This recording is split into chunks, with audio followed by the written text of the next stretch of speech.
Salam Vincenzian, damai bagimu.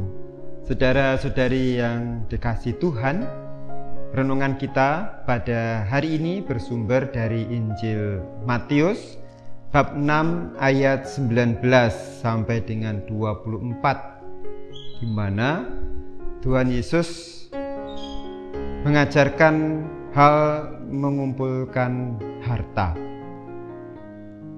Kita sadari bahwa dalam hidup kita tentu kita mencari sesuatu atau banyak hal untuk hidup kita, untuk makan, untuk ini dan itu, biaya ini dan itu. Kadang juga masih banyak hal yang bisa kita cari, kita kumpulkan, kita beli. Zaman sekarang orang kalau tidak punya HP itu tidak bisa hidup katanya. Lalu kita perlu punya HP atau laptop atau sepeda motor. Orang tanpa sepeda motor atau kendaraan juga nggak bisa hidup katanya. Semua kita perlukan untuk hidup kita. Dan juga bahkan ada kita yang mengumpulkan lebih ya, dan lebih dan lebih, bahkan lalu terjerumus untuk punya sifat konsumtif ya.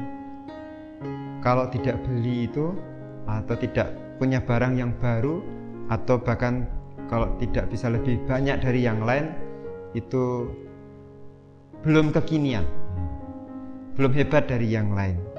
Inilah yang bisa terjadi dalam hidup kita, yang kita alami sehari-hari. Nah, Tuhan Yesus melalui sabdanya hari ini mengingatkan dan mengajarkan hal mengumpulkan harta. Tuhan Yesus bersabda, "Janganlah kamu mengumpulkan harta di bumi ngengat dan karat merusaknya, dan pencuri membongkar serta mencurinya. Tetapi kumpulkanlah bagimu harta di surga.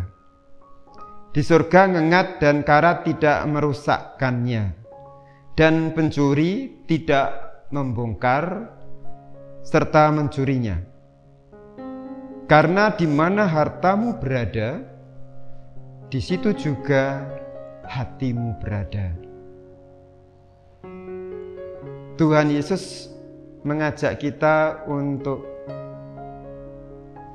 mencari, mengumpulkan harta di surga. Pertama-tama, supaya kita ingat arah dan tujuan hidup kita, yaitu surga, tanah air surgawi.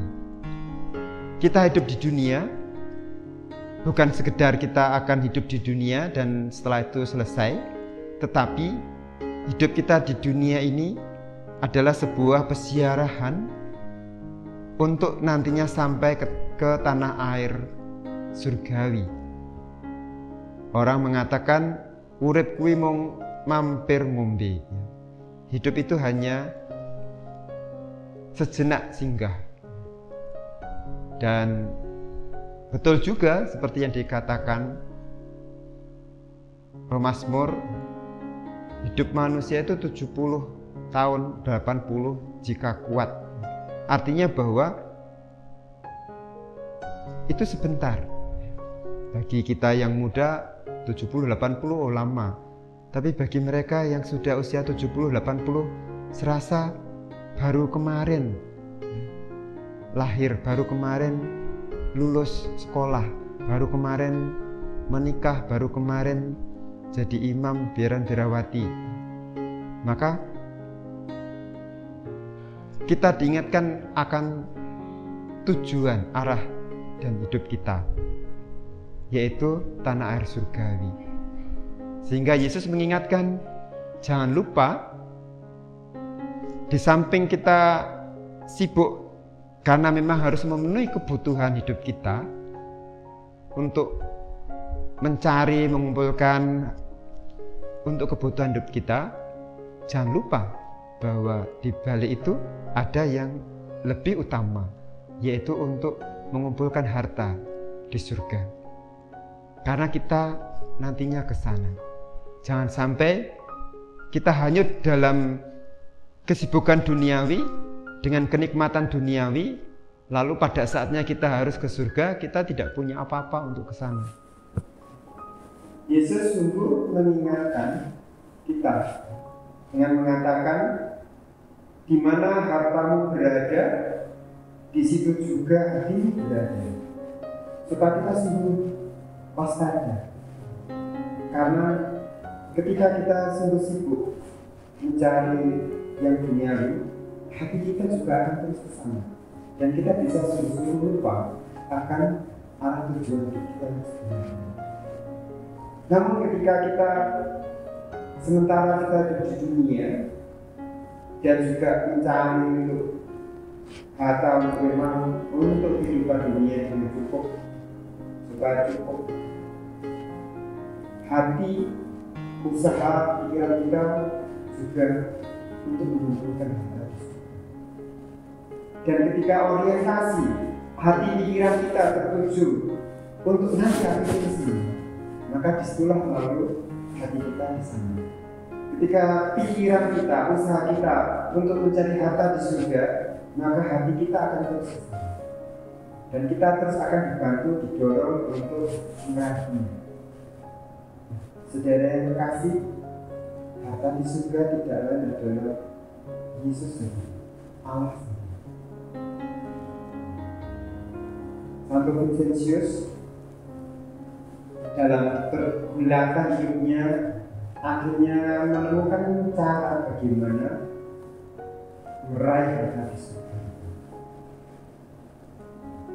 Vincentius mengatakan, inilah alasan yang membuat Anda harus melayani orang miskin dengan hormat sebagai majikan Anda dan dengan bakti, yaitu bahwa mereka mewakili pribadi Tuhan kita yang berkata, apapun yang kau lakukan untuk salah seorang saudaraku yang paling hina ini, engkau lakukan untuk aku.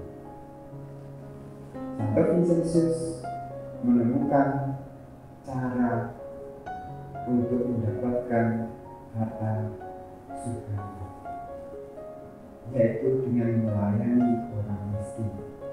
Mengapa? Karena orang miskin mewakili Allah yang hadir di dunia ini. Melalui sabda yang sungguh Santo Vincentius imani dan amini, apa yang kamu lakukan untuk saudaraku yang paling hina ini, kamu lakukan untuk aku. Maka sungguh ketika Santo Vincentius total memberikan dirinya untuk pelayanan pada orang miskin, dia mendapatkan Tuhan sendiri. Bahkan dalam hal lain, Santo Vincentius juga berkata, bila Anda terpaksa meninggalkan doa untuk melayani orang miskin, maka jangan cemas, karena Anda meninggalkan Tuhan untuk menemui Tuhan juga dalam diri orang miskinnya.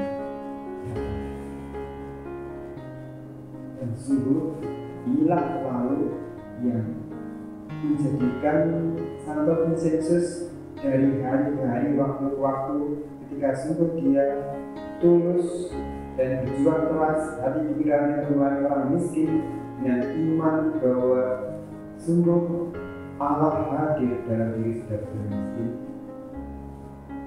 Santo Vincentius tumbuh dan berkembang di dalam iman, harapan dan kasihnya, dan semakin mendapatkan Tuhan Yesus dalam hidupnya, diteguhkan, dikokohkan, dikuduskan.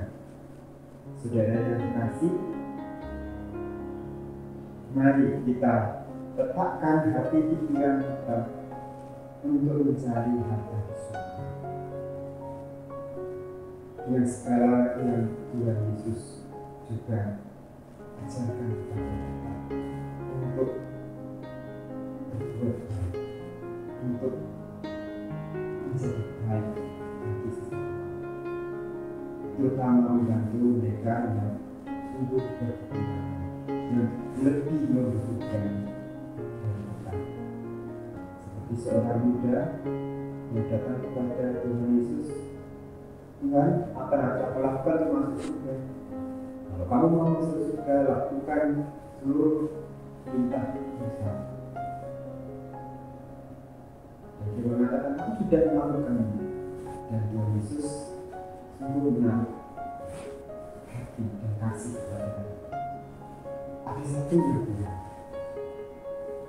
jualah hartamu, berikanlah kepada orang miskin, dan itu dan kamu akan beroleh harta tersebut. Kita meramah Tuhan, semoga hati kita semakin dibuka untuk sungguh melihat jalan indah, jalan keselamatan, yaitu melalui semangat hati pikiran ke arah untuk mencari yang di atas. Harta tersebut.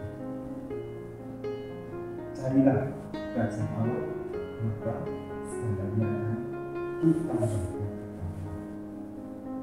Tuhan memberkati.